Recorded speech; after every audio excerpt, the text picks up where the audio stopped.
Hello everyone and welcome. 2022 is officially over and it is now 2023. It's quite a ways into 2023, but I'm finally getting this film. I can finally share with you guys the books that I read last year. I read 14 books. I wanted to read 20. That was my Goodreads goal, but I only got around to reading 14 books, but that's okay. A lot of them were rereads and then like the other half were new reads. Let's get straight on into the books I read. The first book that I read last year was The Kiss of Deception by Mary E. Pearson. I've had this on my shelf for forever. I started reading this a while ago. I was maybe like 100 pages into it, and then I finally decided to pick it back up last year and actually continue reading it. I ended up giving this 4 stars. I liked it. I enjoyed reading it. The thing that I liked about this the most was that the perspectives and the point of views. There's where you have the main character Leia, you have her point of view throughout like the whole thing, and then there's this prince and this assassin that's going after her, and you get their point of views, and at the beginning it just says prince or assassin for the chapters. That's their POV, and then later on when you find out who they are, it will say like their names. But it's so fun trying to piece together which one is which when it comes to like their POV. You're like, okay, is that the prince or is that the assassin, or is that the assassin that's the prince? The way that I was thinking, okay, I think that's the assassin and that's the prince from the beginning was correct, and then I like swapped it a bunch of times throughout the book. I'm like, wait. It was interesting to see like the town life of like the villages and throughout the kingdom that's in here, because this is about a princess and she flees on her wedding day. She goes to live as like a commoner in this tavern with one of her maids. That's when she meets the prince and the assassin, but she doesn't know that either of the guys are an assassin and a prince. Finds out later on though. The next book that I read last year was a collection of poems, and I was just reading it throughout the year. That is...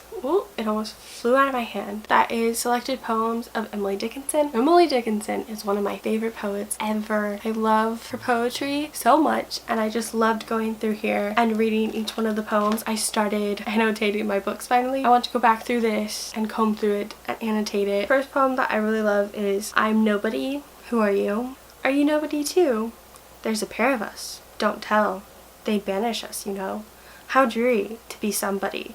How public, like a frog, to tell your name the livelong day to an admiring bog. I think that's my favorite poem of hers. Then the next one, don't even know where it is. Is my battery gonna die before I find it? Who knows? Ah, I found it. It's all the way at the back. Next one that's my favorite is Fame is a Fickle Food. Upon a shifting plate, whose table once a guest, but not the second time is set, whose crumbs the crows inspect, and with ironic caw flap past it to the farmer's corn, men eat of it and die.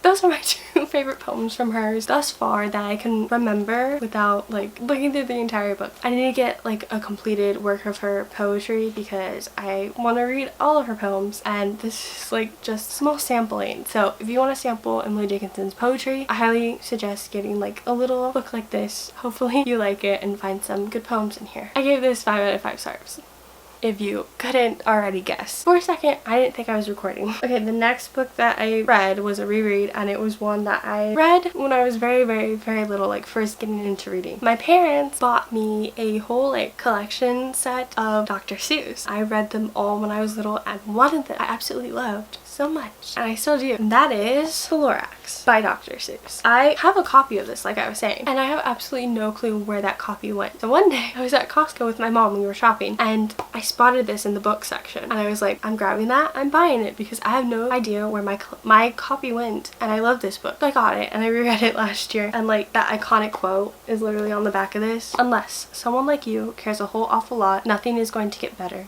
It's not. Which is very true, and I love this so much. It's about the earth and nature, and if you don't take care of it, it's going to go away. Like, it's literally going to die. It puts into perspective, if you go and build something somewhere in a remote area where like the environment is thriving, like the natural environment, and then you go and build something on it that's not supposed to be there, and then it takes away from everything. Like the trees, they literally take away all the trees to knit the stuff out of, and then like because one simple thing, you like take it out of the equation, everything around it like withers away and dies. It's how important each little thing in the ecosystem and in the earth is to literally make everything else work, or else one thing doesn't, then everything else is gonna crash. It's crazy. But yeah, I love this. and it's such an easy read and it's so fun to read and a good reminder to take care of the earth and to take care of everything, because I remember when everybody was like, no, the bees are so important, don't kill the bees, and it's like, yeah, bees are very important to like literally not just flowers but everything else too. A good read to read on Earth Day. I'll probably reread it again on Earth Day this year, to be honest. I gave this 5 out of 5 stars. Next is another reread, but this one is a series I read when I was little as well, but I was in 5th grade, so I was like 10, and I haven't read them since, so reading them last year was so much fun. There's a movie based off of these books. There's so much more in the book than there was in the movie, like the lore and everything, and that is the Spiderwick Chronicles. I love these books so much. I remember the movie was coming out, or I started reading them from the library at school, and I wanted to own all of these. I finally do. I got them all last year. But I remember I was at my grandma's house and there was a cereal box with the field guide in it, but it was a very, very tiny thin like sample of the book. I kept that. I was like, this is mine. I'm keeping it, because I wanted these books so badly because I love the story within them. Rereading these, there's so much that I didn't even remember from like, yeah, when I was 10. That's a long time ago. It was, it was so fun rereading these. I had a blast. They are apparently coming out with a new TV show of the Spiderwick Chronicles on Disney+. So I'm looking forward to that, and hopefully they keep like all the lore that's in all these books in there. So it'll be fun to watch and like see if they do or not. There's so much in these books that happen that I'm like, whoa, that actually happens. Like, it's so much more crazier in here than it is in the movie, and like I feel like the movie only takes place during like 1 or 2 days, and like this takes place over like weeks. So obviously that's a lot more. I gave all these 5 out of 5 stars. All the books are The Field Guide, The Sea and Stone, Lucinda's Secret, The Ironwood Tree. I remember when I was starting to read these and I was like, wait, this isn't even in the movie. Like, it's not even mentioned or anything. I also love Mallory's dress in this cover and everything. I really want to recreate that dress. And then The Wrath of Mulgrath, all by Tony DiTerlizzi. I can never pronounce his name correctly, his last name, and I still don't know how. And Holly Black. The next book that I read is Two Dark Reigns by Kendar Blake. This is in the Three Dark Crowns series. This is the 3rd one. There is one more left that I have to read and then I'll be done with the series. This is my favorite series. I love this series so much. This one was so crazy. I had like 100 pages left. Put it down when I was reading other books, and then I picked it up right before the year was over. I was like, I put this down and read something else and I did not get to this because everything that was like the crazy and the exciting, and there was still stuff left to be like said and done, and I was like, oh my gosh, I can't believe that just happened, and I almost didn't finish it. I can't believe I didn't continue reading it. It was crazy. I was like, something always crazy happens in like the last 100 pages of these books where I'm just like, what? These books are always so much fun to read. You literally don't know who lives or who dies. I give this one 5 stars and I'm so excited to read the last book in the series. It's gonna be crazy. My battery is dying, so let's see how fast we can get this done. Next book I read is a reread, and I was rereading this time to see how different the book version is. I read this back in like 2014, 2015 when I was getting back into reading, and that's when I found out that this was a book originally because I watched the movie a bunch of times. Such a good movie. That is Aquamarine by Alice Hoffman. I didn't know that this was a book, so when I found out that it was a book, I grabbed it, read it, and I didn't like it the first time I read it. I gave 3 stars, but it was like a bad 3 stars, and just because the story is very different from the movie. Like, I tabbed all of it this time to where it was like the same or different. In the movie there's one of the friends that's moving away, and it was JoJo's character is moving away instead of Emma Roberts' character. In the book it's swapped. And then Aquamarine, when she goes on land, she's still a mermaid in the book instead of turning into human like in the movie. The movie's way better. But I reread this. It's obviously meant for like little kids to read, and I was like, okay, this is actually a cute like story about like friendship and everything and helping others. I still gave it 3 stars. The next book that I read was a book that everybody probably read last year because it was very hyped up on TikTok, and that is The Atlas 6 by Kendar Blake. Olivia Blake. I just realized that both of their last names are Blake. I bought this the year before last year. My battery is giving me like anxiety because it's gonna like die at any minute. Basically, I read this book. I got it because it sounded really interesting. Like, there's this society called the Alexandrian Society, and it's basically like, what if the Library of Alexandria never burnt down, but it was turned into this secret society where only certain people can go there. So basically, in this story, it's set in real life, but there are people that have magic and there are people that don't have magic. So like, they're born with like a special ability. We follow 6 people and they all have like a specific type of magic that they're able to do. This Alexandrian Society society wants these 6 people to be in their society. But the catch is there's 6 of them, but only 5 will remain, so they all like have to fight for the position of being in the society. Overall, I liked it. I liked the magic and the science aspect where like those two like blended together. That was really cool. I liked the idea of like a secret society with the Alexandrian society, like a library full of like everything. Also, in here there are really cool drawings of each character that are in the book, and I really like that little touch in there. The chapters, they switch between each character, so in the book there's like 5 or 6 different parts. In each part there's a chapter for each 6 of the characters, so you get 6 chapters for each part, and you get to see like their perspective on like what they're learning, and each part is what they're learning in their like little class. Like they have to learn stuff in their class to like have the like society see who they want to keep and who they want to get rid of. I like that we got to see each character's perspective and like what they thought about like what they were learning, and when they find out more stuff to do with the society and like their take on that and how they think about that. I really liked that. The ending, everybody was like, oh my gosh, this is such a big plot twist. When I found out the ending, I was just like, wait, what? Okay, like you know something's up with like everything that's going on in the Alexandrian society, and then at the end you find out something and then you're like, oh okay. For me, I was like, oh, that's what happened. I'm like, okay. And then I was just like piecing together everything that happened before that in my mind, like, okay, yeah, I don't know. I feel like the ending for me was like a letdown. I don't know. I feel like because it was hyped up on TikTok, it was more like, oh my gosh, this is 5-star read, like you have to read this, and everybody was saying that. Maybe it made me second guess. I'm like, is this a 5-star read? Because it's like so insane. Overall, I did enjoy reading it. It was really interesting, and I gave it 4 stars. Next, I read another poetry book, and this one is Voices, the Final Hours of Joan of Arc by David Elliot. This one is written from the perspective of Joan of Arc, from the perspective of her trial that she was on, and it was like recorded and everything. So first there's a little trial account from Joan's trial, and then you're met with a little poem based off of what was said from the trial, and then you are given a little excerpt of like what Joan would have said from the trial account and from like what the poem is also, if she like elaborated more and like actually kept like a journal. What I really loved about this is that each of the poems, the author took like inspiration from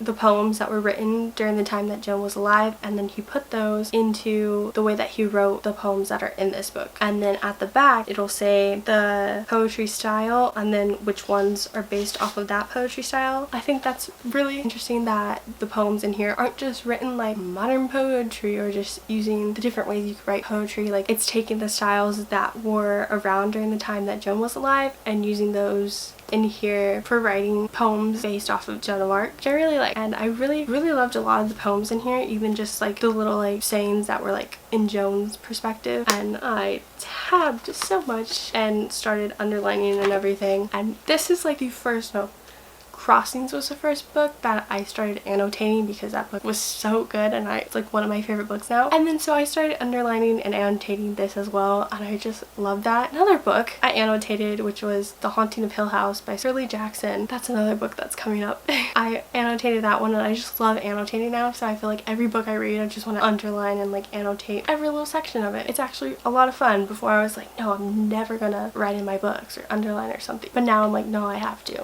Like if there's like a little line that I like, I'm like underlining it, paragraph, like bracketing it, like everything. Like it's so fun, and I love that. And then it makes it so much easier. You could just go back to like a part that you like and like reread it. I gave this 5 out of 5 stars. Highly recommend if you like Joan of Arc. We're gonna go with this book first because this is a physical book that I have, and then we'll go from the one that I read from the library. So the last physical book that I have with me is The Haunting of Hill House by Shirley Jackson. This book I read during October. I was hoping, because it's so short, that I finished it during October, but that did not happen. Did I finish this year, or like almost before this year, like December like 29th or something? It took me a while to read this. Nonetheless, does not mean that I did not enjoy this. I really liked this. And it's funny because I thought this was going to be like a really like horror and like the house and like everything's crazy. Not necessarily. I did watch the Haunting of Hill House TV show, which is so good. It's on Netflix. It's really good. So you think, oh, there's gonna be like ghosts and all this in the house, but I feel like it's more based on the mind and like it playing tricks on you, the madness that declines in Eleanor's